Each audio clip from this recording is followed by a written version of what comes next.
வந்து வந்து போகுதம்மா, எண்ணம் எல்லாம் வன்மமம்மா, வன்மங்களுக்கேத்தபடி வண்ணம் எல்லாம் மாறுமம்மா. ஓகே, வணக்கம் அண்ட் வெல்கம் டு குண்டிபிடி பாட்காஸ்ட். என் பேர் ஆர்த்தர். வழக்கம் போல வாரத்துக்கு ஒரு எபிசோடு போடுவேன்னு சொல்லிட்டு இருந்தேன்.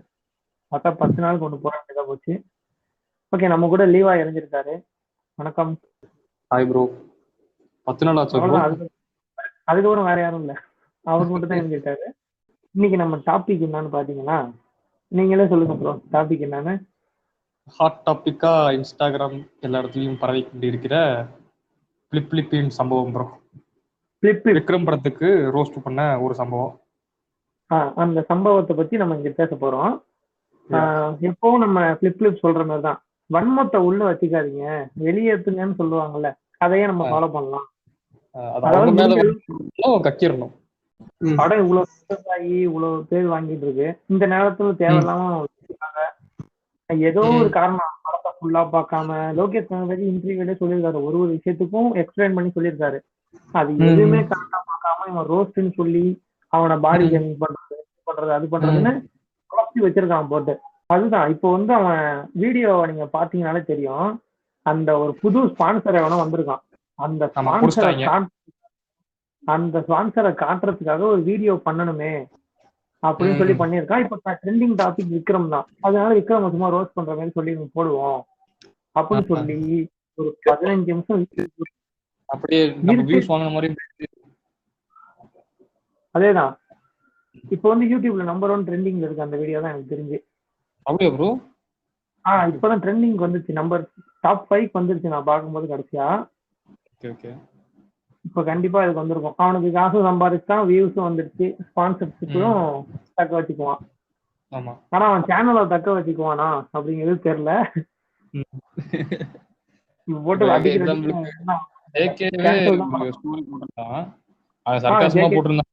எதுக்கு போட்டிருந்தான்னு தெரியல. அது சர்க்காசமா என்ன ப்ரோ எனக்கு தெரியல. இல்ல சர்க்காசமா இல்ல, ஹானஸ்டா தான் போட்ட மாதிரி எனக்கு தெரியுது. இன்னொரு ஒரு வீடியோ வேணும் அப்படின்ற மாதிரி போட்டிருந்தான்.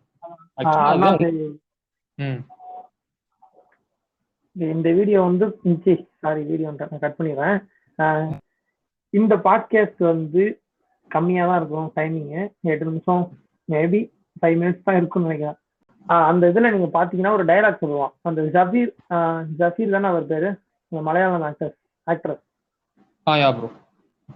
அவரு சொல்றான், என்னடா இன்னும் இவ்வளவு நேரம் நரம்பு வெட்டிட்டு இருந்த பையன் வந்து இவளுக்கு இவ்வளவு என்ட்ரி கொடுக்குறாங்களே அப்படின்னு பார்த்தா நம்ம ரோலக்ஸ் இறங்கி வராரு அப்படின்னு சொல்றான்.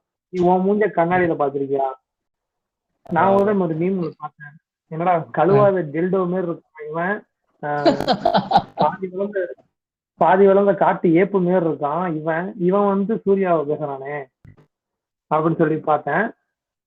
இவனும் பாடி ஷேம் பண்ணலாமா? இவனே கூட சொல்லுவான், சர்க்காசம் தெரியாதா உங்களுக்கு, நான் சர்க்காசம் பண்றேன். எனக்கு என்ன கேள்வினா, இவ்வளவு கரெக்டா பேசுற இவனுங்களே பேசினானுங்க சில இடத்துல, ஏன் இவங்க புரிஞ்சுக்காம இந்த இடத்துல இப்படி சொதப்பி வச்சிருக்காங்கன்னு தெரியல. இல்ல நான் வந்து இவனுக்கு இவங்களை பிடிக்கும். ஃப்ரெண்டு ஒருத்தர் சொல்லுவான், இவன் வந்து ஒரு தடவை அந்த சிவாஜி படத்தோட ரைட்டர் ஒருத்தர் இருக்காரு, அவர் பேரு தெரியுமா உங்களுக்கு? சுஜாதா அப்படிங்கிற ஒரு ரைட்டர் இருக்காரு, அற்புதமான ரைட்டர் அவரு. அவர் வந்து சுஜாதாங்கிறது அவரு நேம் வந்து அவர் மேல் அப்படிங்கிறது எல்லாருக்குமே தெரியும். இவங்க வந்து சொன்னது என்னன்னா, அந்த படத்துல சுஜாதான்னு ஒரு பொண்ணு எழுதியிருந்தாங்க அப்படின்னு சொல்லி ஒரு இதுல சொன்னான். அதுல இருந்து என் ஃப்ரெண்ட் அவன் மேல வன்மத்தை கக்கிட்டே இருந்தான். அப்ப கூட நான் வந்து இவனுக்கு சப்போர்ட் பண்ணி பேசுவேன், சும்மாதான் சொல்றான்டா, சர்க்காசமா சொல்லிருப்பான்டா அப்படின்னு சொல்லிட்டு இருப்பான். அவன் ஒத்துக்க மாட்டான், இல்லடா வேணுக்குனாலும் சொல்றானுங்க அப்படின்னு சொல்லிட்டு இருப்பான். அதுக்கப்புறம் தான் வந்து அண்ணாத்த ரோஸ்ட். அதுல வந்து லிமிட்டை தாண்டி பயங்கரமா பேசிருப்பானுங்க, எல்லாரையும் போட்டு ரஜினியை போட்டு பேசிருப்பானுங்க.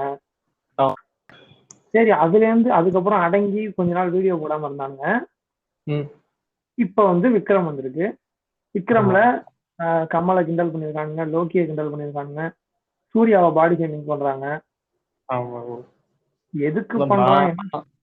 நான் வந்துட்டு மதன் கோரி வீடியோ, மசூர் கோரின்ற வீடியோ இருக்கு, அந்த டைம் அந்த பார்த்தேன்.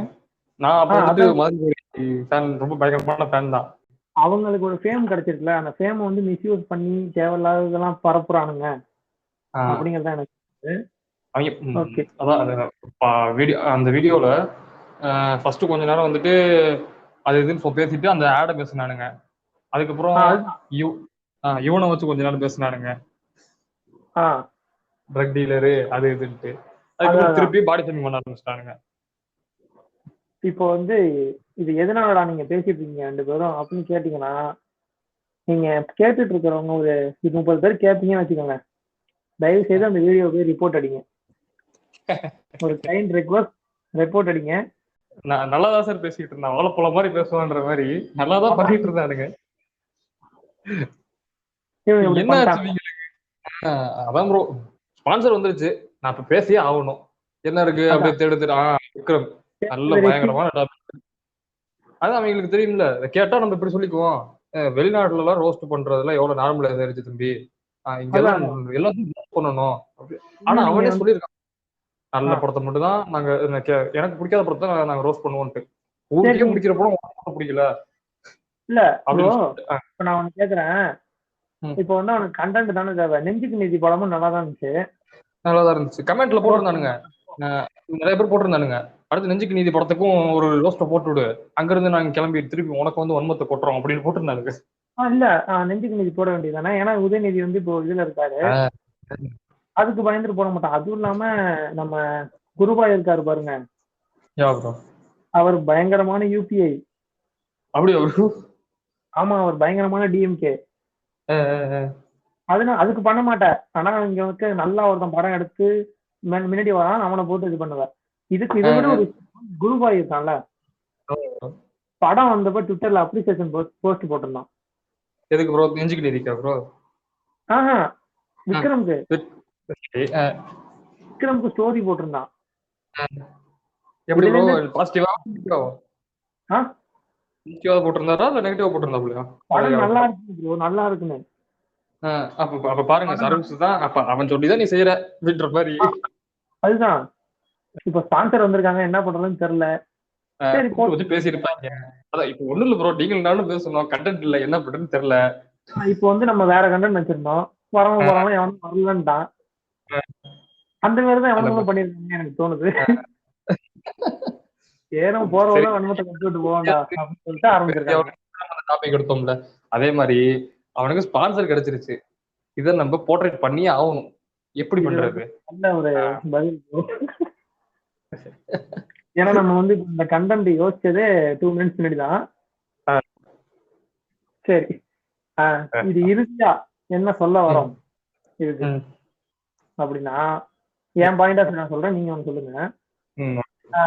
அண்ணாத்துக்கு போட்ட மாதிரி அப்படி இது சாரி வீடியோ, அதாவது வி ஃபீல் சாரின்னு சொல்லி போட்டான்ல, அந்த மாதிரி இது எதனால பண்ணா அப்படிங்கிறதுக்கான எக்ஸ்பிளனேஷன் கொடுக்கணும்.